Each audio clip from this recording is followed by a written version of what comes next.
Good morning students. इस video के माध्यम से हम लोग आर्टिकल राइटिंग के विषय में जानकारी प्राप्त करेंगे। आर्टिकल राइटिंग होता है एक कला है, एक आर्ट है, जिसके अंतर्गत संक्षिप्त भावपूर्ण एक लेख लिखा जाता है। यह लेख विभिन्न विषयों पर हो सकता है जो पत्र पत्रिकाओं में प्रकाशित करने के लिए दिया जाता है, ताकि उसके संबंध में अधिक से अधिक लोग जागरूक हो सकें। लेखक इसमें अपने सुझाव भी प्रस्तुत कर सकता है। विभिन्न समस्याओं पर यह बात हो सकती है। एक अच्छा आर्टिकल तभी लिखा जा सकता है जब अधिक से अधिक आपको उसके विषय में अनुभव प्राप्त करें, और इसके लिए जो ये वीडियोस बनाए जा रहे हैं आप इसको देखें, और अधिक से अधिक जितना ही अधिक आप वीडियो देखेंगे या किसी लेख को पढ़ेंगे आपका अनुभव बढ़ता चला जाएगा, और उसके आधार पर दिए गए किसी भी विषय वस्तु पर आप आसानी से आर्टिकल लिख सकते हैं। यहां पर उसका एक उदाहरण दिया गया है, उसको कैसे हल किया जाए। सबसे पहले जो विषय वस्तु दिया गया होता है उसे सावधानी पूर्वक पढ़ते हैं, मनन करते हैं कि किस वस्तु पर यह क्या लिखने के लिए कह रहा है, और तब उसके संबंध में एक छोटा सा शीर्षक बनाते हैं जो आकर्षक होना चाहिए, ताकि पढ़ने वाला शीर्षक पढ़ते ही उसके मन में एक ख्याल आए कि पूरा का पूरा लेख हमें पढ़ना चाहिए। और उसके बाद आप उस विषय वस्तु पर विभिन्न स्रोतों से सूचना जुटा करके तब आप लेख लिखें।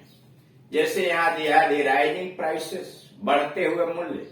आप इसेंशियल कमोडिटीज, आवश्यक वस्तुओं के यानी आवश्यक वस्तुओं के बढ़ते हुए मूल्य make life difficult for the common man, सामान्य आदमी का जीवन कठिन बना देता है। The rising prices of essential commodities make life difficult for the common man.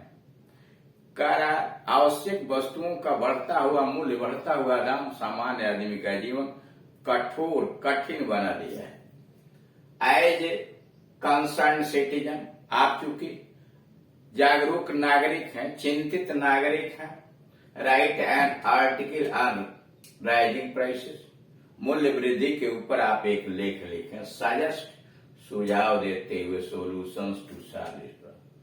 आप प्राइस राइज से पर यानी राइजिंग प्राइसेस, मूल्य वृद्धि पर आप लेख लिखें और सुझाव देते हुए कि समस्या का समाधान कैसे किया जाए।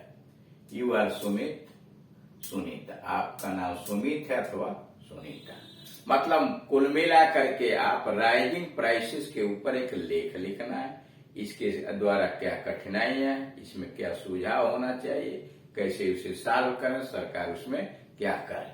अब इसमें देखिए हेडिंग तो पहले से बना हुआ है, राइजिंग प्राइसेस, बढ़ते हुए मूल्य, बाय सुनीता। सुनीता के द्वारा यह लेख तैयार किया जा रहा है।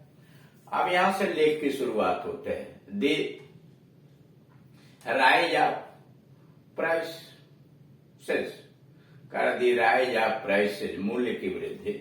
आप ऑलमोस्ट ऑल इसेंशियल कमोडिटीज, लगभग सभी आवश्यक वस्तुओं के बढ़ते हुए मूल्य has become a regular common feature in India, Bharat में एक नियमित रूप से सामान्य मामला हो चुका है। भारतवर्ष के अंतर्गत आवश्यक वस्तुओं का दाम वृद्धि होना एक नियमित रूप से सामान्य बात हो गई।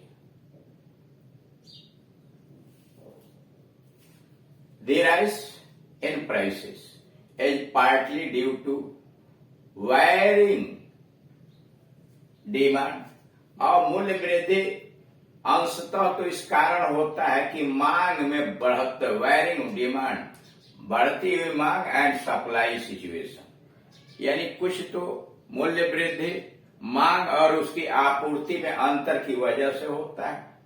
हाउएवर द मेजर रीजन, फिर भी जो बड़ा कारण है फॉर राइजिंग प्राइसेस, लेकिन मूल्य वृद्धि का जो मुख्य कारण है due to lack of any timely effective measures, वह मुख्य कारण यह है कि हमारे यहाँ कमी है समयानुसार किसी प्रभावशाली measures taken by the dealing government department, government के सरकारी विभागों के द्वारा समयानुसार कोई जांच पड़ताल नहीं होती to check malpractices and the unscrupulous traders, जो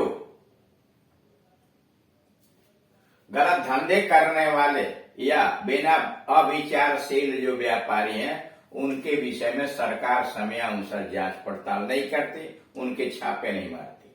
सच ट्रेडर्स क्रिएट आर्टिफिशियल सर्ट, ये ऐसे व्यापारी होते हैं कि किसी सामग्री की कमी नहीं होती है, वो कृत्रिम कमी उत्पन्न कर देते हैं, यानी भंडारण कर देते हैं सामान का, कह देते हैं सामान नहीं है, and charge exorbitant prices from needy person, और जरूरतमंद लोगों से अपने अनुसार उच्च दाम वसूल करते हैं।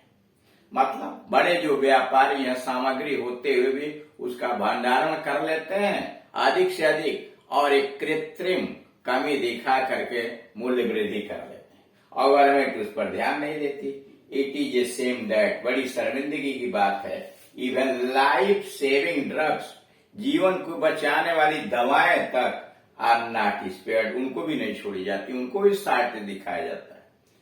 दी वर्स्ट अफेक्टेड लाट, सबसे प्रभावित बात जो है एज दी मिडिल क्लास, सबसे प्रभावित जो इससे होता है वो मिडिल क्लास होता है, स्पेशली सैलरीड वर्किंग क्लास, और विशेष रूप से जो वेतनभोगी वर्ग है, हैविंग ए फिक्स्ड इनकम, जिनको एक निश्चित सी रकम वेतन के रूप में मिलती है, as they have to maintain a reasonable standard of living, क्योंकि उनको वेतनभोगी लोगों को एक तार्किक ढंग से जीवन का स्तर जीना पड़ता है, संभालना पड़ता है, एंड दी सेम टाइम, और ठीक उसी समय मैनेज टू पे मोर फॉर इसेंशियल कमोडिटीज, एक तो उन्हें सीमित वेतन के अंतर्गत उन्हें अधिक से अधिक मेंटेन करना पड़ता और साथ ही साथ आवश्यक वस्तुओं को अधिक से अधिक पेमेंट भी करना पड़ता। This problem can be solve by the government, यह समस्या सरकार के द्वारा हल की जा सकती है। इंस्टॉलिंग एन इफेक्टिव सिस्टम, एक प्रभावशाली संस्था व्यवस्था बना के आप मॉनिटरिंग करा, एक प्रभावशाली संस्था बना के कि ऐसे बिक्रियों की मॉनिटरिंग की जाए, and control of prices through the suitable measures, और उपयुक्त पैमाने पर इन मूल्य वृद्धि को रोका जाए।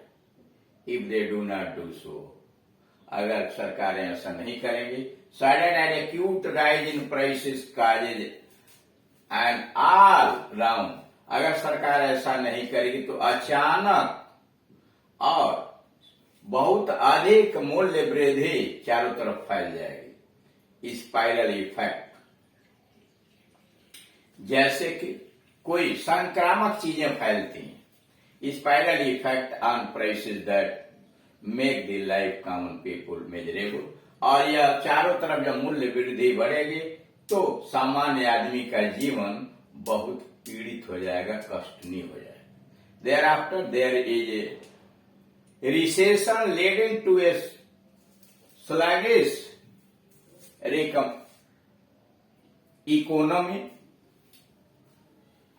and run away in the inflation of resulting the shortage of the black market, और उसके बाद करा देयर आफ्टर, उसके पश्चात there is a recession leading, मंदी भी होती है, टू स्लगिश द इकोनॉमिक, आर्थिक व्यवस्था के अंतर्गत जब मंदी आ जाती है, रन अवे इन इन्फ्लेशन, और मूल्य वृद्धि यहाँ पे बढ़ जाती है, resulting in shortage and black marketing, और कमी दिखा करके और ब्लैक मार्केटिंग दिखा के मूल्य वृद्धि कर दी जाती है।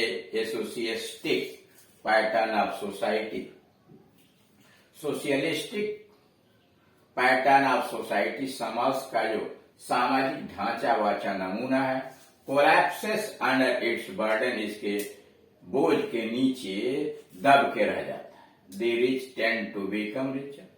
अमीर लोग ब्लैक मार्केटिंग करके और अमीर बनते चले जाते हैं, एंड दी पुअर गरीब आदमी और गरीब बनता चला जाता है। So the government should take suitable action in this direction. और इसलिए इस मूल्य वृद्धि के खिलाफ सरकार को एक उचित कदम उठाना चाहिए। Only then the real welfare of the masses can be ensured. और तभी जब गवर्नमेंट उचित कदम उठाएगी तभी एक जन समूह के भलाई का या कल्याण का कार्य तभी कर पाएगी। तो इस तरह से आप देख रहे हैं कि दिए गए मूल्य वृद्धि के आधार पर आपने एक लेख लिखा और उसमें सुझाव भी दिया गया। तो इसी प्रकार से दिए गए विषय वस्तु को सावधानी पूर्वक पढ़ते हैं और पढ़ने के बाद विभिन्न स्रोतों से उस पर अपने आइडिया और अगर उसमें हिंट दिया तो उस हिंट के माध्यम से आप विचार अपने प्रस्तुत करते हैं आप क्रमबद्ध तरीके से सरल भाषा के अंतर्गत, ताकि हर व्यक्ति जो समाचार पत्र या पत्रिका पढ़ता है वो साहित्यिक भाषा को नहीं समझता। तो भाषा सरल और आकर्षक होनी चाहिए कि मीडियम क्लास या कम पढ़ा लिखा व्यक्ति भी उस बात को समझ सके और उसे आसानी से ग्रहण कर सके, और अगर सुझाव दिया गया है तो उसे भी अपना विचार प्रस्तुत कर सके। और यह आप तभी कर पाएंगे जब अधिक से अधिक लेख को पढ़ें, समझें और उस पर मनन करें। उससे आपका शब्दकोश बढ़ेगा, वाक्य की रचना अच्छी होगी और तब किसी भी विषय वस्तु पर लेख हुआ, रिपोर्ट राइटिंग हुआ या डिस्क्रिप्टिव पैराग्राफ हुआ, बड़े आसानी से लिख लेंगे। Thank you.